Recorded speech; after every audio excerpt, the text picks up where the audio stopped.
तालिबान का जो हस्र होना है, अभी सारा वर्ल्ड वेट एंड वॉच है, उसका लगातार नज़र रखेगा उस पर। तो 2024 से पहले भी अब तालिबान को एलिमिनेट किया जा सकता है। मैं आपको बता देता हूं, जब अमेरिका ने इन पे हमला किया था, 15 दिन के अंदर तालिबान को हटा करके, सत्ता से हटा करके, इनको बेदखल करके वहाँ पे जो है लोकतंत्र स्थापित कर दिया था 15 डेज के अंदर। लेकिन वो हुआ था पाकिस्तान में आर्मी के बेस जो है वहाँ एयरफोर्स के, वहाँ F-16 और F-17 और अपने जो है एयरफोर्स का बेस लगा करके, बगैर बेस के तो आप फ्यूल के बगैर वहाँ लड़ाई नहीं कर सकते।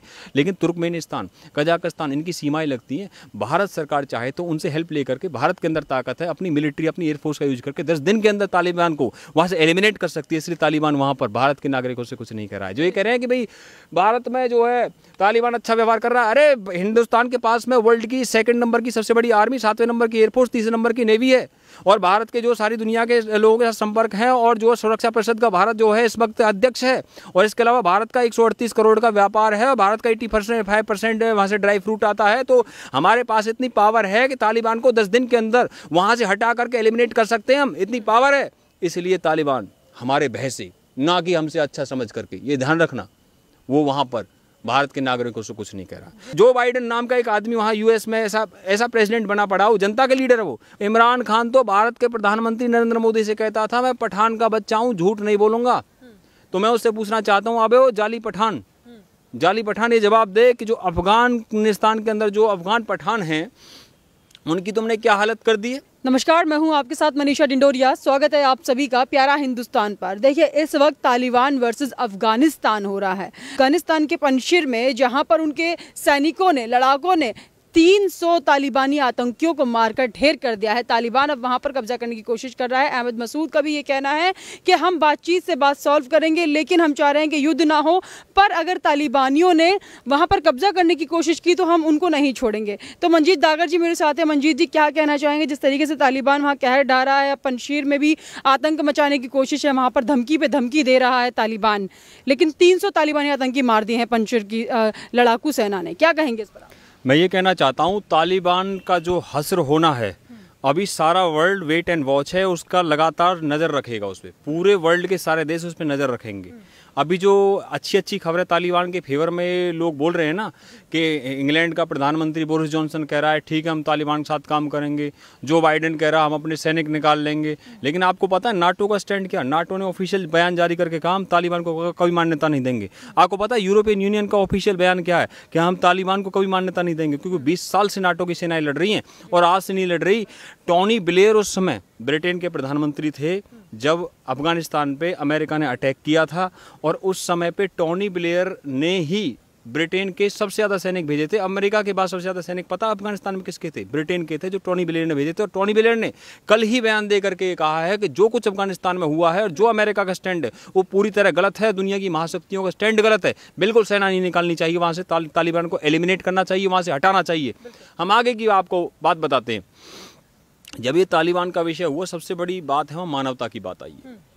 अफगानियों के जो मानवाधिकार हैं, वहाँ महिलाओं के जो अधिकार है, मैं पाकिस्तान की तमाम वहाँ की आवाम से पूछना चाहता हूँ, भारत की भी आवाम से पूछना चाहता हूँ, अफगानिस्तान की आवाम से पूछना चाहता हूँ, आप एक काम कीजिए कि आप सारी महिलाओं से सर्वे करा लीजिए। अफगानिस्तान की तमाम महिलाओं से पूछ लीजिए तालिबान के साथ वो रहना चाहती नहीं। पाकिस्तान की सारी महिलाओं से आप सर्वे करा लीजिए। जो भी पाकिस्तान का स्टैंड इमरान खान बता रहे हैं ना कि भाई ये तो क्या है कि आज़ादी की जंजीरें, जो गुलामी की जंजीरें तोड़ दी हैं। अच्छा, गुलामी की जंजीरें तोड़ दी हैं तो जश्न कौन मना रहा है पाकिस्तान के अंदर? जमायत इस्लामी। वहाँ पे जश्न कौन मना? जमायत उलेमाए हिंद, जिसको लीड करते हैं मौलाना फजलुर रहमान। लेकिन इनकी औकात क्या है वहाँ की असेंबली में? जमायत हिंद के जो वहाँ पे कितने, केवल एक वहाँ पे लोअर हाउस में उनका मेंबर है, जो मेंबर ऑफ पार्लियामेंट होता है, और उनके अपर हाउस जो होता है वहाँ का पार्लियामेंट सीनेट का, वहाँ केवल उसके 2 मेंबर हैं। यही हालत वहाँ पे जो है फजलुर रहमान की जो पार्टी है जमायत उलेमाए हिंद की, उसकी है। तो ये लोग सेलिब्रेशन करते हैं तो इसका कोई बहुत ज़्यादा मायना नहीं है, क्योंकि वो तो इस्लामिक शरिया में विश्वास करते हैं। वो चाहते हैं कि तालिबान जो कर रहा है वो इस्लामिक शरिया के लक्ष्य को पूरा कर रहा है। लेकिन पाकिस्तान के लिए पता सबसे बड़ी दिक्कत खड़ी हो गई है। इमरान खान जो कहता फिरता है, अब वो जवाब दे, किस बात का जवाब दे? तहरीक तालिबान पाकिस्तान, उसके 200 आतंकियों को तालिबान ने छोड़ने का आदेश जारी कर दिया है। अब कहाँ मुंह दिखाएगा पाकिस्तान? इमरान खान कहाँ मुंह दिखाएगा? इमरान खान तो भारत के प्रधानमंत्री नरेंद्र मोदी से कहता था मैं पठान का बच्चा हूँ, झूठ नहीं बोलूँगा। तो मैं उससे पूछना चाहता हूँ, अबे वो जाली पठान ये जवाब दे कि जो अफगानिस्तान के अंदर जो अफगान पठान हैं उनकी तुमने क्या हालत कर दी है।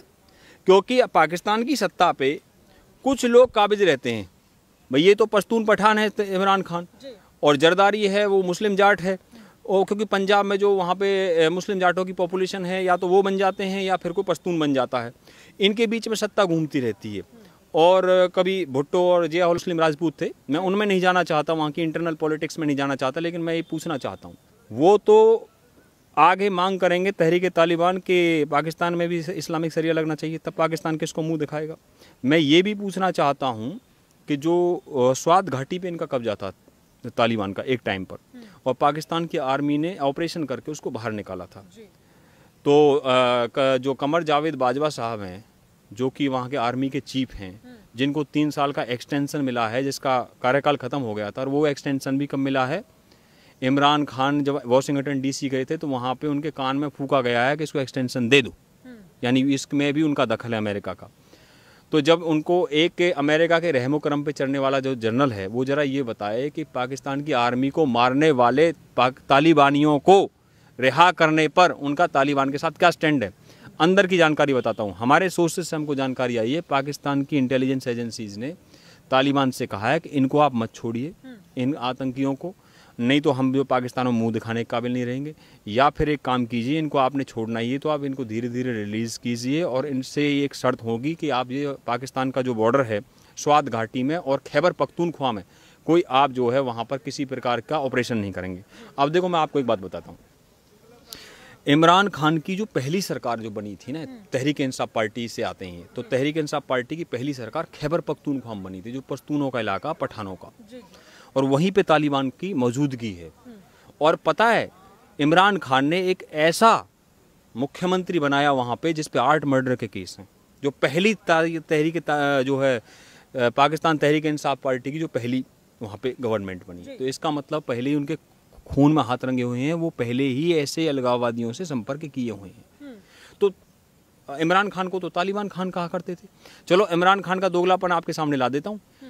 3 जून 2021 को इसी साल वॉशिंगटन पोस्ट में उसने लेख लिखा है, आर्टिकल लिखा है, उसमें कहा है कि तालिबान को मिलिट्री के द्वारा कब्जा नहीं करने देना चाहिए अफगानिस्तान पर। अब वॉशिंगटन पोस्ट में ये आर्टिकल इमरान खान ने खुद लिखा है। अब आपके सामने दोगलापन ला दिया हमने, और हमने जो सबूत के साथ में वो जगह बता दी। अब आगे की बात सुनिए, भारत का स्टैंड सुनिए, और जो आगे हमें चिंता है कि जो अफगानिस्तान के नागरिकों का क्या होगा, उसकी फ्यूचर की बात बताता हूँ। अभी भारत में बैठक हुई है, हाई लेवल जो कैबिनेट कमेटी है सिक्योरिटी में, भारत की हाई लेवल कमेटी है, जिसके अंदर अजीत डोभाल हैं, और जिसके अंदर जो अमित शाह गृह मंत्री, उसके अंदर जो है निर्मला सीतारमण, वैसे तो फाइनेंस मिनिस्टर, लेकिन शामिल हुई थी उसमें, प्राइम मिनिस्टर मोदी शामिल हुए, राजनाथ सिंह शामिल हुए, भारत के रक्षा मंत्री, और उसके अंदर जो सीनियर ऑफिसर्स हैं भारत के सिक्योरिटी के, जिसमें हमारी जो एजेंसी है रॉ, जो कि विदेशों में जो इंटरनल इन्फॉर्मेशन जुटाने, विदेशों की इन्फॉर्मेशन जुटाने का काम रॉ करती है, साथ में NTRO करती है, इनको भी शामिल किया गया। रॉ तो लोग जानते हैं, लेकिन NTRO क्या है? NTRO भी एक इंटेलिजेंस एजेंसी, खुफिया एजेंसी है, जिसकी रिपोर्टिंग डायरेक्ट है नेशनल सिक्योरिटी एडवाइजर, राष्ट्रीय सुरक्षा सलाहकार, यानी कि अजीत डोभाल को, और अजीत डोभाल की डायरेक्ट जो रिपोर्टिंग है वो PM को है। और आपको बता दूं उनको कैबिनेट मिनिस्टर का रैंक है, कैबिनेट मिनिस्टर का रैंक है, ध्यान रखना, अजीत डोभाल को। और ये अभी मिला है कैबिनेट मिनिस्टर का रैंक, 6 महीने हुए हैं, आपको बता दूं। अच्छा, इसमें ये मीटिंग हुई है, इन्होंने वहाँ से कैसे भारत के लोगों को रेस्क्यू किया जाए, वहाँ से निकाला जाए, वेट एंड वॉच रखा जाए, क्योंकि भारत का समर्थन जो है तालिबान विरोधी ग्रुप को है, यानी कि जो अमरुल्ला सालेह है, जो पंजशीर घाटी की अभी आपने चर्चा करी है, उनको ऐसे कुछ सोर्सेस बताते हैं कि लेकिन उनको हम रिवील नहीं कर सकते, कुछ इंटरनल बातें होती हैं। दूसरी बात मैं आपको और बता देता हूँ कि पंजशीर घाटी एक बहुत ही दुर्गम इलाका है, वो चारों तरफ से पहाड़ियों से घिरा है, उसमें अगर कोई अंदर जाएगा तो उसकी मौत है, समझ लीजिए आप। उस पर आज तक तालिबान कब्जा कर नहीं पाया। सोवियत रूस ने भी जब खूब ताकत लगा ली तो नॉर्दर्न एयरलाइंस उस वक्त तो रूस के साथ था, लेकिन रूस का आज स्टैंड बदल गया। उस वक्त तो वो इनके साथ थे, जो अहमद मसूद हैं, ये जो सीनियर मसूद हैं उनके बेटे हैं, तो तब तो सोवियत रूस इनके साथ था, लेकिन आज उनका स्टैंड बदल गया है। और आज रूस जो जिस तरह की भाषा में बात कर रहा है उसका कारण ये है क्योंकि रूस की भी सीमाएं अफगानिस्तान से लगती हैं, और उनके कई ऐसे वो चाहते हैं कि ये रूस में दखल ना दें, लेकिन रूस बच नहीं पाएगा इससे, और ना इससे चाइना बच पाएगा। अब मैंने रूस की चर्चा कर दी, अब चाइना पे आ जाइए। सबसे पहले तालिबान का जो चीफ है मुल्ला बरादर, पता किससे मिलने गया है? चाइना के विदेश मंत्री से। पता क्यों मिलने गए? आप कारण सुन लीजिए। क्योंकि उनके तालिबानियों के पास पैसा नहीं है अफगानिस्तान चलाने के लिए, क्योंकि अमेरिका ने वहाँ का जो रिजर्व फंड है, जिससे सारा फंड है, वो फ्रीज कर दिया। आप सुन लीजिए, आपको बता देता हूँ। वो फंड कितने का है? कई अरब डॉलर का है। और IMF ने, अंतर्राष्ट्रीय मुद्रा कोष ने 3,412 करोड़ रुपए का फंड वो भी फ्रीज कर दिया। तो अब उनके पास पैसा नहीं बचा तो फिर चाइना के पास पैसा बहुत है, पाकिस्तान तो कंगाल देश है, उससे वो क्या पाएंगे? तो चाइना के विदेश मंत्री से मुल्ला बरादर मिलने गए कि आप हमारी जो आर्थिक मदद कीजिए। अब वैसे तो सबसे ज़्यादा प्रोजेक्ट इंडिया चला रहा है अफगानिस्तान में, लेकिन इंडिया से तो जो है तालिबान की जो है विचारधारा की जो दुश्मनी है, वो तो पहले से ही भारत को दुश्मन डिक्लेयर किए हुए हैं, सामने नहीं आने दे रहे। वो आगे आएंगे सामने, वो फ्यूचर की बात बता रहा हूँ। अब इसमें क्या है, चाइना से मिले। चाइना की जो पॉलिसी है उनका ये है, वो ये चाहते हैं कि जो इनका जो प्रांत है सिंगजियांग, जहाँ पे उइगर मुसलमानों की जनसंख्या है, चाइना चाहता है कि ये वहाँ जा करके जो ऑपरेशंस ना करें, उनको भड़काएं नहीं। इसलिए चाइना इनका साथ भी दे रहा है, और वो चाहता है कि अफगानिस्तान के माध्यम से और इस पूरे रीजन में, साउथ एशिया के इस पूरे रीजन में, वो भारत को जो है दबा करके रखे। ये उनकी सोच है, और इसीलिए वो वीटो लगा रहे थे। अब सुरक्षा परिषद की जो मीटिंग हुई है न्यूयॉर्क के अंदर, उसमें वो वीटो लगा रहे थे। उससे भी आगे की हम बात करते हैं। सबसे जो ज़रूरी स्टैंड है, आगे क्या होना है अफगानिस्तान के लोगों का, ये डिपेंड करता है। इनको थोड़ा सा वेट करना पड़ेगा। नाटो की सेना और अमेरिका की सेनाओं को दोबारा लौटना पड़ेगा, और भारत को भी अपनी शांति सेना भेजनी पड़ेगी, लेकिन इसमें टाइम लगेगा, क्योंकि जो तालिबान है अभी अपना असली रूप नहीं दिखा रहा। जो असली रूप दिखाएगा तो एक वेट हो रहा है कि अमेरिका में सत्ता परिवर्तन होगा। और कैसा असली रूप दिखाएगा? गोलियां चल रही है दिन दहाड़े, काबुल में कितने लोग मारे जा रहे हैं, और लेकिन फिर भी भारत में उसका समर्थन हो रहा है। क्या अब जो 300 सैनिक मारे गए हैं पंचशील सेना द्वारा, 300 जो आतंकवादी तालिबान के मारे गए हैं, कहीं अब ISI से जिनकी फंडिंग हो रही है भारत में, वो फिर प्रोपेगेंडा चला देंगे अपना कि झूठ बोला जा रहा है, 300 आतंकी नहीं मारे गए, हमें आंकड़े दीजिए। देखिए, आपको एक मैं नई जानकारी दे दूँ। फिलहाल फेसबुक और ट्विटर अफगानिस्तान में बंद कर दिए गए, लेकिन व्हाट्सएप चल रहा है, ध्यान रखना। और वो इस चक्कर में है कि जो इंटरनेशनल मीडिया वहाँ के वीडियोज़ ना दिखाए सारी दुनिया, पूरी दुनिया की नज़र इस समय अफगानिस्तान पे, हर देश वहाँ पे नज़र बनाए हुए। इसलिए अफगानिस्तान चाहता है वहाँ से कोई वीडियो बाहर ना जाए, किसी भी तरीके का। हम किसी को मार रहे हैं, पीट रहे हैं, या महिलाओं को दफ्तर जाने से रोक रहे हैं, इसका कोई वीडियो सोशल मीडिया कहीं के द्वारा ना आए। ये आपको जानकारी दे देता हूँ। लेकिन आपको एक और विशेष मैं जानकारी दे दूँ। देखिए, उनकी जो रणनीति है, क्योंकि उनके पास में कोई टेक्निकल एक्सपर्ट तो है नहीं, वो तो जो है एक कुछ ग्रुपों का एक तालिबान बना हुआ है। अब जो इसमें जो अमेरिका का स्टैंड है, क्योंकि इस चीज़ से तो अमेरिका निपटेगा। अमेरिका ने जब जिम्मेवारी ली है उनकी सुरक्षा की, UNSC में वो परमानेंट सीट पे हैं। परमानेंट सीट पे तो उसकी जिम्मेवारी बनती है कि वो अपनी सेनाओं के द्वारा, शांति सेना के द्वारा वहाँ पर जो है शांति स्थापित करे, लोकतंत्र स्थापित करे। अशरफ गनी तो वहाँ से चले गए। अब आपको बता देता हूँ, जो बाइडेन के स्टैंड से सारी दुनिया हैरान है, और हर आदमी उसकी आलोचना कर रहा है। अमेरिका में उसकी पॉपुलैरिटी इतनी घट गई है। अब जो बाइडेन की असली परीक्षा है, कैसे, उसका उदाहरण मेरे से सुन लीजिए। न्यूयॉर्क में इलेक्शन है, और न्यूयॉर्क सेंसिटिव जगह है। न्यूयॉर्क वो जगह है जहाँ पे वर्ल्ड ट्रेड सेंटर गिराया था इन लोगों ने, अफगानिस्तान के टेररिस्ट थे अलकायदा के, जिनका तालिबान से घालमेल है। इन्होंने वहाँ पे न्यूयॉर्क के मैनहट्टन में 7 वर्ल्ड ट्रेड सेंटर के टावर थे, 2 गिराए थे, 5 अभी भी खड़े हुए हैं। लोअर मैनहट्टन के अंदर हैं, वो हडसन रिवर के पास, तो वो गिरा दिए। अब न्यूयॉर्क में इलेक्शन होने वाला मेयर का, और ये मेयर का इलेक्शन होगा। इसमें डेमोक्रेटिक पार्टी का पता लग जाएगा जो बाइडेन की पार्टी को कितने लोग अमेरिका में पसंद कर रहे हैं अफगानिस्तान के बाद में। ये न्यूयॉर्क के इलेक्शन में पता लग जाएगा, क्योंकि न्यूयॉर्क के लोग जो है उसको सीधे तौर पे अपना दुश्मन मानते हैं, क्योंकि न्यूयॉर्क के लोगों को ही तो मारा था ना उन्होंने। वहाँ जाओगे ना, मैनहट्टन में, ब्रुकलिन में, ब्रॉन्क्स में, जो 5 काउंटीज हैं न्यूयॉर्क की, वहाँ हर परिवार के अंदर आपको ऐसा आदमी मिल जाएगा जिसने अपनी जान गंवाई है न्यूयॉर्क के मामले में। और भी आगे की बात बता दूँ, G7 की बैठक होने वाली है, G7 के कंट्रीज़ की, अगले ही वीक। इसी मामले पे किसने बुलाई है? UK के प्राइम मिनिस्टर बोरिस जॉनसन ने बुलाई है। लेकिन मैं आपको एक बात बताऊं, देखिए, जो बाइडेन की हमने बात की, वो G7 के अंदर भी है। तो जो बाइडेन तो एक ऐसा आदमी है कि बाजीगर तू है बड़ा सौदागर, तो उसने पहले ही सौदा कर लिया था तालिबान से। और हम आपको ये भी चीज़ बताएं कि इसमें जो सबसे अच्छा स्टैंड है वो भारत का रहा है। भारत ने तो अभी उसको कोई मान्यता नहीं दी, वेट ऑन वॉच पे, क्योंकि उनके अपने नागरिक भी, भारत के अपने नागरिक भी वहाँ फंसे हुए हैं। देखिए, उर्दू में एक कहावत है कि निशा यही है ज़माने में जिंदा कौमों का कि सुबह शाम बदलती हैं उनकी तकदीरें। तो ऐसी कौमों की तकदीरें सुबह शाम बदलती है, क्योंकि वो तो इस्लामिक शरिया के लिए वहाँ आए हुए हैं। उनके लिए तो जो है तहरीक तालिबान भी वही लड़ाई लड़ रहे हैं, तालिबानियों के लिए तो उनके लिए तो जो है हाफिज सईद का ऑर्गेनाइजेशन भी वही लड़ाई लड़ रहा, हक्कानी नेटवर्क भी वही लड़ाई लड़ रहे हैं। और जितने भी जो है अब ब्लैक लिस्ट में अमेरिका ने डाल रखे थे, पाकिस्तान ने जिनको पकड़ के रखा हुआ था, जेलों में डाल रखा था, वो सब तो उन्होंने रिलीज करने में लगे हुए हैं। लेकिन आगे ये बहुत बड़ा खतरा, इसका सबसे बड़ा असर किस पे होने वाला? पाकिस्तान और हिंदुस्तान पे। ये ध्यान रखना, ये दोनों देश ऐसे हैं जिन पे तालिबान का सीधा असर है, क्योंकि इन सारे तालिबानों की ट्रेनिंग पाकिस्तान और हिंदुस्तान के अंदर ही हुई है। क्योंकि या तो यहाँ हिंदुस्तान के मदरसे में पढ़ के गए हैं या पाकिस्तान के मदरसे में पढ़े हुए हैं। इनमें से जो है कुछ ही लोग तो हैं, इनका जो रक्षा मंत्री का पद जो संभाला था तालिबान ने 95 में जब इनका शासन था, एक वो आदमी यूके में पढ़ा है, बाकी तो इसमें जितने भी लोग हैं ये सारे के सारे मदरसे में पढ़े हुए लोग हैं। इनके पास टेक्निकल लोग नहीं। ये चाहते हैं कि इस सरकार बनाने में देरी इसलिए हो रही है ताकि दुनिया को ऐसा फेस दिखाएं कि वो जो है यहाँ पे कोई एक्शन ना लें। और ये अपनी इकोनॉमी को भी ठीक करना चाहते हैं। वहाँ बच्चे स्कूल भी जाएंगे। ये कोई 2020 मैच नहीं है। ये अब तक जीतते हुए आ रहे थे, तो 2020 मैच था, सामने देखा मार दिया, उसमें तो इनको महारत हासिल है। ये टेस्ट मैच है, यहाँ शुरुआत हो चुकी है। लेकिन यहाँ पे आगे आप पारी घोषित नहीं कर सकते, क्योंकि स्कूलों को ठीक करना आपने, वहाँ की मीडिया को ठीक करना, महिलाओं के साथ कैसे बर्ताव होगा। एक भी वीडियो दुनिया में कहीं गया तो तालिबान का पता लग जाएगा। वैसे तो सबको पता है इनका चेहरा क्या है, लेकिन इन्होंने इस ऐसी खाल ओढ़ ली है, वहाँ पर AK-47 लेकर के सड़कों पर घूम रहे हैं। अब लफड़ा ये हो रहा है। देखिए मनीषा जी, आपको एक बात बताऊँ, पाकिस्तान एक कन्फ्यूज्ड स्टेट है और वो वहाँ पे जो सेलिब्रेशन कर रहे हैं इन लोगों के लिए, जो वहाँ पे लोगों की मासूमों की जान से खेल रहे हैं।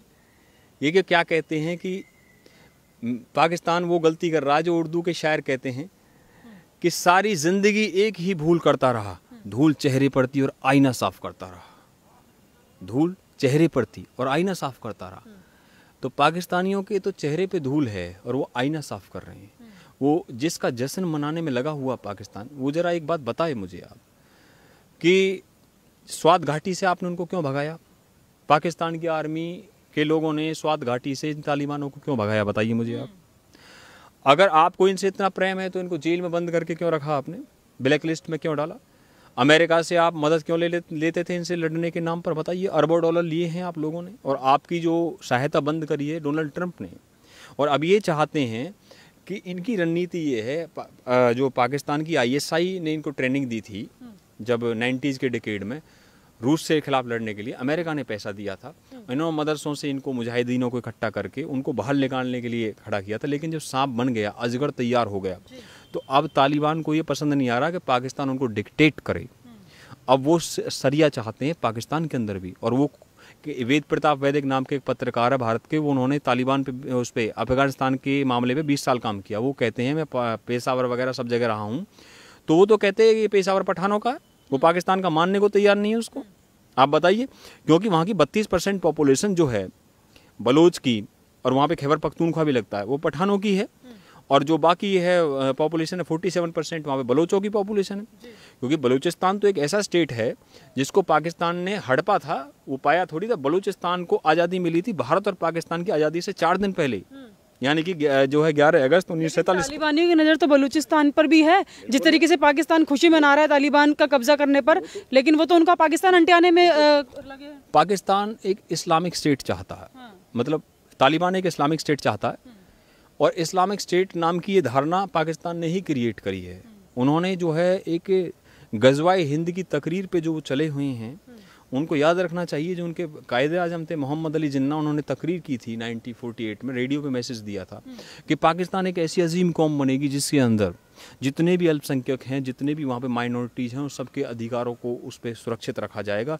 ये किसके बयान थे? ये वहाँ के कायदे आज़म जो है मोहम्मद अली जिन्ना के बयान थे। और जिसको अंतिम समय पर जो वो मरे तो पेट्रोल ख़त्म हो गया गाड़ी में, उसकी जांच तक इन्होंने नहीं कराई कि वो किस तरह से रहस्यमय परिस्थितियों में उसकी मौत हुई है।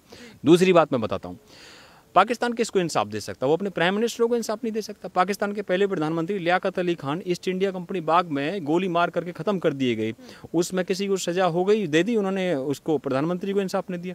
पाकिस्तान के बेनजीर भुट्टो उसी ईस्ट इंडिया कंपनी बाग जहाँ पर लियाकत अली खान को गोली मारी गई थी, सेफ अंदाज में वहाँ गोली मारी गई बेनजीर भुट्टो को, उसको सज़ा दे दी क्या? अभी ट्रायल चल रहा है वहाँ पे, बताइए आप मुझे। और बहुत सारे लोग वहाँ से निकाल भी दिए गए हैं और अभी तक चार्जशीट उन्होंने फाइल नहीं की है। तो डिटेल चार्जशीट जो सप्लीमेंट्री चार्जशीट है। मैं इमरान खान से चाहता हूँ वो बेनजीर भुट्टो के मामले में सप्लीमेंट्री चार्जशीट पेश करता है। जब आप बेनजीर भुट्टो को इंसाफ नहीं दे सके, जब आप जो है लियाकत अली खान को इंसाफ नहीं दे सके, तो आप किसको इंसाफ दे सकते हैं? पाकिस्तान में तो परंपरा वहाँ पे खुलेआम जो वहाँ के प्रधानमंत्री को जो खुलेआम जो है जुल्फिकार अली भुट्टो को फांसी दी थी जिया उल हक ने। मैं उसमें जाना नहीं चाहता। हमारा जो फिलहाल एजेंडा ये है कि अफगानिस्तान के अंदर जो कि सारी दुनिया प्रभावित होने वाली है, सारी दुनिया के अंदर भारत के अंदर 85% जो ड्राई फ्रूट है पाकिस्तान वहाँ से अफगानिस्तान से आते हैं, जिसमें काजू किशमिश बादाम पिस्ता ये सारे लोग वहाँ से आ रहे हैं। भारत के लोग यहाँ पे जो अच्छा खा पी रहे हैं 85% वहाँ से आते हैं, लेकिन अब वहाँ वो अफीम की खेती कराना चाहते हैं। वर्ल्ड की 80% अफीम अफगानिस्तान से सारी दुनिया में ट्रांसपोर्ट होती है। सबसे ज़्यादा ट्रांसपोर्ट यूनाइटेड स्टेट्स के अंदर होती है, आपको बता दूं। दूसरे नंबर पर ऑस्ट्रेलिया के अंदर ट्रांसपोर्ट होती है। और कितना व्यापार है वहाँ पे? कहते हैं $2 अरब का जो व्यापार अकेले अफीम का वहाँ से है। मैं आपको जो उसका एग्जैक्ट डाटा नहीं है, लेकिन मैं आपको एक मोटा मोटा डाटा बता देता हूँ। और ये हवाला के थ्रू दुबई जाता है, और दुबई के थ्रू जो हवाला के थ्रू जो है सिर्फ पैसा ही नहीं आता है, ड्रग्स भी आता है। और ये तब से ही चल रहा है। अफगानिस्तान जो ये तालिबान के पास हथियार खरीदने के लिए पैसे कहाँ से आए? अफीम से आए। अफीम की खेती कराई वहाँ पे इन्होंने, और अभी उसी को बढ़ाने वाले हैं। ये ड्राई फ्रूट का काम छोड़ करके इसी काम में लगने वाले हैं, तो सारी दुनिया में क्या होगा? त्राही त्राही मचेगी। तालिबान का कब्जा अफगानिस्तान में होती, तालिबान ने घोषणा कर दी भारत के साथ व्यापार नहीं करेगा, भारत के साथ कोई भी व्यापार नहीं करेगा तालिबान, इस पर वो कह रहे हैं। तो कुछ फर्क पड़ेगा क्या भारत? देखिए, तालिबान एक ऐसा स्टेट है जो इस्लामिक शरिया के अलावा कुछ नहीं चाहता। इस्लामिक शरिया के अलावा सारी दुनिया उनकी दुश्मन है। वो तो जो है बाकी सब लोगों को वो किसी सबको दुश्मन मानते हैं, वो बात अलग है, वो उसको दिखाना नहीं चाहते। उनके लिए तो पाकिस्तान भी दुश्मन है। वे तो लिबरल इस्लाम को भी नहीं मानते। आप क्या बात करते हो? वो वहाँ भी इस्लाम में विश्वास करते हैं। बहुत सारे तो ऐसे लोग हैं, मैं तालिबान की भी बात कर रहा हूँ और उनकी भी बात कर रहा हूँ, जो पाकिस्तान में वो पाकिस्तान की जो सरकार है वो उसको एक टूल के तौर पे यूज कर रही है टेररिज्म को। जो उनके अंदर तालिबान काम करता है पाकिस्तान के अंदर, तो वो जो है वो बैड तालिबान है, और जो अफगानिस्तान के अंदर करता है वो गुड तालिबान है उनके लिए।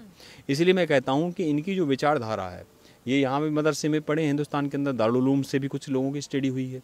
और इस बात का जो है सवाल आरिफ मोहम्मद खान ने उठाया है, जो वहाँ के केरल के फिलहाल राज्यपाल हैं। उन्होंने पुस्तकें दिखाई हैं, किसको अरफा खानम शेरवानी के साथ इंटरव्यू देते हो, यूट्यूब पे कोई भी इंटरव्यू देख सकता है जाकर के। वो कहते हैं कि ये चीज़ें जो है वहाबी विचारधारा की चीज़ें अगर मदरसों में पढ़ाई जा रही हैं तो उससे कैसे लोग निकलेंगे?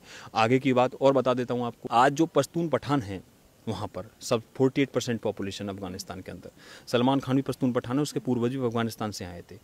शाहरुख खान भी पश्तून पठान है, उसके पूर्वज जो है पेशावर खैबर पख्तूनख्वा से इधर आए थे। आमिर खान और सैफ अली खान के पूर्वज 1800 में, यानी कि आज से 200 साल पहले जो अफगानिस्तान से आए। तो ये चारों पश्तून पठान हैं। तो अब ये चुप क्यों हैं?